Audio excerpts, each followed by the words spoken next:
out to the tire shop. They got it fixed up for me. I had a bolt stuck in one of the tires. So they got that fixed. Just got back with it. I got the pump to prime finally. That was kind of a pain this morning. But now we're gonna throw some 28 in it and go run some wheat. The wheat's only about, I don't know, a few miles from here, so I'm just gonna fill the sprayer and road it out there full. I don't like doing that, but I really hate to hook to the tender for no more than what I'm gonna be running. I've only got about 3 tank loads to spray out, so it's not really even worth hooking up to the tender for. So we're gonna drop this down here. So we set that automatic. It automatically is gonna run the boom. It's set for 40 inches right now. So get this thing filled up and get this liquid tank pulled out here, get this thing pumped full, and we'll be ready to roll. So what we have here is streamers.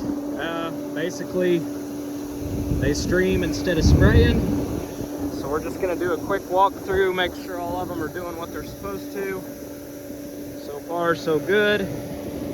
That one there looks a little bit weak, so I'm guessing that it's not turned all the way, and it wasn't. So, yeah, they're all looking good so far. I see one not spraying. It's probably plugged up. That one there. So that's one. Here's 2 that's not spraying. I assume it's plugged up as well. We're gonna get to that one from behind because I don't want to get wet. That's what we're doing. Just streaming it out. I do have them turned. These are spraying back so I can see a little bit better, but those are faced forward.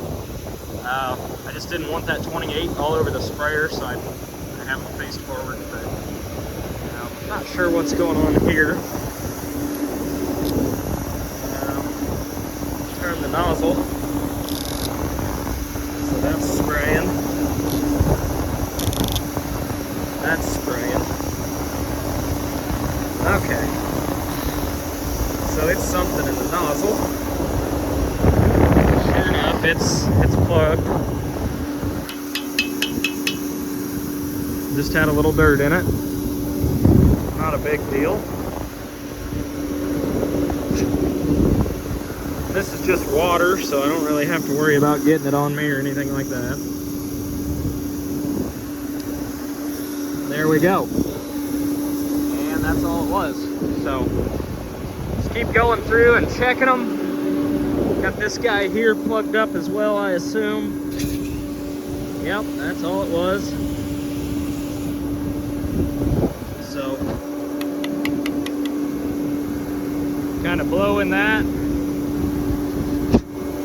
Since it's just water, and stick it back on there and see what happens.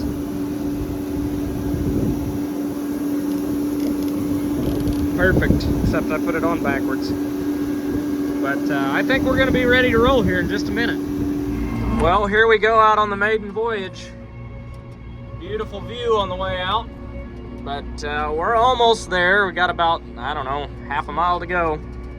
And then we're gonna fire this thing up, and hopefully it works like it worked earlier with water in it, because it's the price of nitrogen is rather high right now, and I really don't want to screw this up. So, maiden voyage. It'll either work or it won't, so let's go. Well, here goes nothing. I mean, if you're gonna start, you may as well start right before dark, so if something's going wrong, you can't see it, right? So, we'll see what happens. Hopefully all goes well. Well, all is well. We're shooting right at 20 gallon an acre, streaming it out. Auto steer's on. Everything's running like it should, so life's good. This is a very, very nice sprayer to run. If it runs like this all year, I'll be pretty dang happy with it. Well, I would say that was fairly successful. I came out within 2 acres of what my intended rate was, so that's pretty dang close. Overall, really like it. I feel like the booms are like every sprayer. They flop around too much, but this is also the roughest ground I've got. This is reclaimed coal ground. It's all been coal mined, it's all settled, it's got washouts, it's got hills, it's got ditches, it's rough. So, like right here, for example. And if you're not paying attention, they'll sneak up on you. I am gonna order some of the blue boom lights for this thing. I do not like the lights on this sprayer at all, but that's an easy fix. So I'll be ordering some new lights for it, for sure. And yeah, we'll kind of go from there, but more on this tomorrow. I didn't really record a lot, because one, I was in little, well, I wouldn't call them patches, but this ground's just really cut up and messy. I'll be in the better running tomorrow. So, when I get in the better running tomorrow, I'll do some more recording. I was trying to work out the bugs and the kinks and make sure everything was gonna work like it was supposed to. So yeah, tomorrow we shall ride, and you guys can see this thing in the daylight.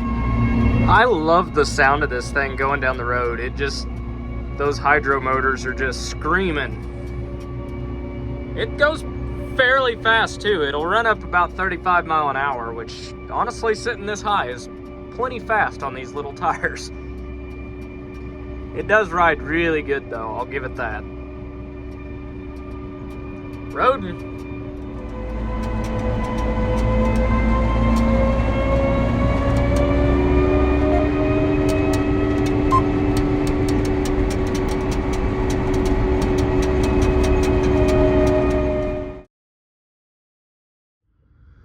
Morning.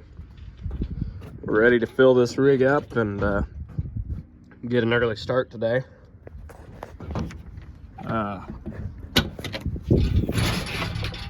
Hopefully it starts, because I put 2 new batteries in it. We'll see. Oh yeah, new batteries. That's all she needed. So let her warm up for a second. Keep getting that water and fuel. I think the sensor on the filter itself is acting up, because I just replaced that fuel filter, and it never did that until I replaced the fuel filter. So kind of thinking that's it. Failing. Well, I had a bit of an issue this morning. I couldn't get the pump to prime, and I've been filling this thing with totes, like the 275 gallon totes, and I never really even thought about it, but these tanks aren't like most sprayers. It's a dual tank sprayer, so it holds 1,000 gallon. It's got 500 in each, but I never really even thought about it. But it the tanks are lower than the pump is, so the pump's actually above the tanks, kind of. So I couldn't get it to prime, couldn't get it to prime. So finally, I lifted up one of the totes, and I was just dumping the totes straight into the lids up here on top of the sprayer, thinking that would work, that it would just gravity feed in, but it would be on the wrong side of the pump. So I actually went to the back fill and raised a tote way up, hooked a hose to it so it'd have pressure on it, you know, gravity fed.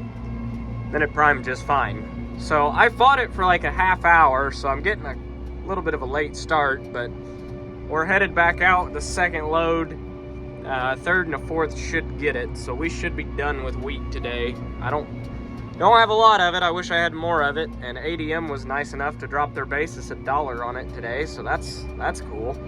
But oh well, it's still like 1070 something, but it should be 1170 something. But I get it, you know, they don't want to pay that and get stuck with it, but it's kind of, I don't know, I don't agree with that. But their basis was -10 earlier, and they dropped it $1, so I don't know, I'm spoiled. That's normal in a lot of places, but around here, we never really have a negative basis that's that bad on anything. Corn, soybeans, nothing. So, oh well. But headed to the field. I'm gonna quit rambling, but get there and get this 28 on. Well, here we go. I don't know if you can see it or not. It's kind of dyed blue, but it's streaming out there.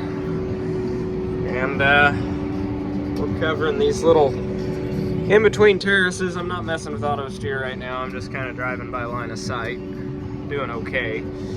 But auto steer's not worth setting up when you make 2 passes and have to set a different AV line. So that's what we're doing. Going on 20 gallon an acre, just right. And shutting off, just like we want it to. I mean, I don't know a lot about wheat, but I feel like this looks decent for what it is. That over there I did last night, across the road. But it's reclaimed ground, so it's rough as can be, so I'm only going about 10 mile an hour, which honestly is still covering some ground, 90 foot wide. I'm not in any hurry really, so just enjoying life out here. Monitors make a lot of noise though. Mainly the Green Star.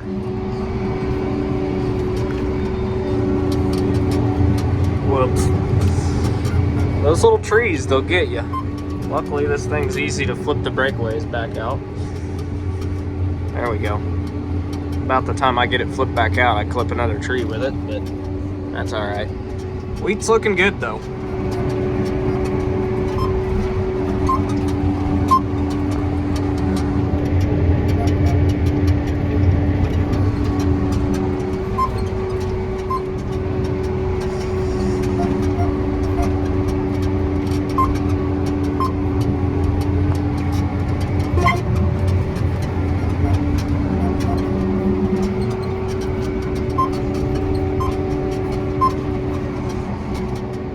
Well, we ran empty. Almost made it to the end of the pass, but ran empty. So I got that little thing and a couple, maybe 1 round left over there in the back corner. We'll be done in this front section, and then I gotta hop in the back. There's 3-4 fields back there or so. So, gonna hit them. Not a whole lot left. But, yeah. Shut our pump off so we're not running it dry here. And turn our all-wheel steer. So this is a 4-wheel steer machine, which I really like because you can keep it in the same tracks while you're turning. You're not making 2 sets of tracks. I'm going to show you guys something here. Now it's not dry by any means. Like you can see there's a puddle there. But this thing hardly leaves a footprint. I mean, that wheat's gonna come right back up. So the second time I spray this, I won't even be able to tell where I was at. So, leaves, I backed up here. That's one of my tire tracks. I mean, this thing is just, it's light. It doesn't leave a big footprint at all. So, put her in road mode here. And we are ready to roll. Time to go home. Went home and got filled up and taking the road back, and it just so happens that the last AB line I set is dead on with this road, so might have to engage it and just see what happens at 35 mile an hour. Could go really well or really bad. Pretty close though. We're right on the line. It's kind of bittersweet with $12 wheat. I wish I had a lot more to do. One, I'd get to drive the sprayer a little more. I feel like I'm getting pretty used to it, getting it figured out already, and this is just my 4th tank load, but kind of fun to play with, so wouldn't mind running it a little more, but oh well, we'll get to use it plenty this summer. I wish I would have planted more wheat, I really do. Just one more round, we'll get this tops field done here, and then we'll be back in the back. It's streaming out good. The camera really doesn't pick it up, but it's coming out. But I don't know if you guys can see it. It's got a little bit of a blue tint to it because of the stabilizer I'm running. It's like blue food coloring basically. But that's the only reason it's blue is the stabilizer I put in the 28. But never fails if there's a mud hole. It's it's straight with your AB line. It's never off to the side where you go between it. So I'm gonna cuss myself for this come fall when I'm cutting double crop beans off of this and I'm running dirt in the head. I'm gonna be wishing I hadn't have done what I just did, but it'd be all right. A little dirt in the head never, well, it did actually hurt several things before, but we're just not gonna worry about that right now. That's all for wheat. I knocked out these little patches back here in the back. That one's about 4 acres, that one's like 8 acres, and this one might be an acre. And then there's another one up on the hill over there. It's, I don't know, 8 or 10 acres maybe. So we're done. That's it for the first round of wheat. We'll be out here another 3 or 4 weeks from now, hitting it with another shot. Pretty much the same rate that I shot for this time. Came out just right. I didn't quite run empty, but I probably only got like 10 gallon left in the tank, if that. So worked out just perfect. So we're gonna head home, and with what I got left in the tank, I'm probably gonna go spray my front yard with it and make it nice and green. Probably gonna hate myself for it when it comes time to mow, but for the time being, I may as well run it out somewhere. Well, as you can see, this Magnum's still a work in progress, but the Ag Leader Integra that I got got a touch screen that doesn't work, so the guy's taking care of that for me that I bought it off of. Sending that to him, but I still got to mount my Kinsey monitor. Still got to mount these. Still got a lot of wiring to put in, but having a get together in the shop tomorrow, so I do really like my new seat. It's very, very comfortable. I got a tray here that I'll be able to put my phone and stuff on. Have room for my iPad here to run climate. This will be a pretty nice setup this spring, I think. But that's not the monitor that's going to be in here. I was just using that to play with the planter the other day. But I'll have Ag Leader Integra in here. But it's shipped off right now, getting the touchscreen replaced, so when it gets back, I'll put it in here. It won't be long and we'll have that combine back out cutting some wheat. I'm looking forward to that. Thinking about getting rid of that Volvo. There's a Kenworth for sale. I don't need it, but I want it. I'm thinking about it. I don't know yet. That Volvo is giving me no reasons to get rid of it. But it needs tires right now, and they're $500 a piece. And I had an offer on it as is. It wasn't a bad offer as is. I don't know. I'm thinking about it. I don't know if you guys can see this or not, but it is, it's rowdy outside right now. I've been down here working on some tax paperwork, and well, it's like 1:30 in the morning, and I knew we were gonna have a storm come through, but I didn't know it was gonna be like this. It's western out there right now. The shop's been shaking. It's coming down.